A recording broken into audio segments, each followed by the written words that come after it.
Segment music. Again and again. Your DJ It's Kotas. Mangro Mine. Your Ras Bullet. Fire zone. Amungati Your gon. Choose Quiz. Yeah. Ndakati ndapinda Dubai. Ndimono wetera tundai. Ukati iripo iwe fungai. Wozobuya uchirora July. Ndatofanera mai.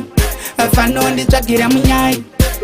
Kwakuudzwa yakadai ndizvo zvawafunga ndani hati breki moyo wangu pepu nechikwereti ereka ndikulaine ndani hati breki moyo wangu pepu nechikwereti ereka ndikulaine makore mairi ndichishanda pfuma yangu iniichiwanda ndichiti gore hariperi pakicheni ndoyandokukanda kwakusvikona shura kusvika wakazvitakura usandibate kumeso mimba haiuye nekumwa mvura Your siblings bebakajaidzwa. moyo wangu pepu nechikwereti ereka ndikulaine ndani hati breki moyo wangu pepu nechikwereti ereka ndikulaine rudo ndozvarunoita rudo ndozvarunoita rudo musoro wangu unotema bebi ndindombochema nguva yangu yakapera Amana.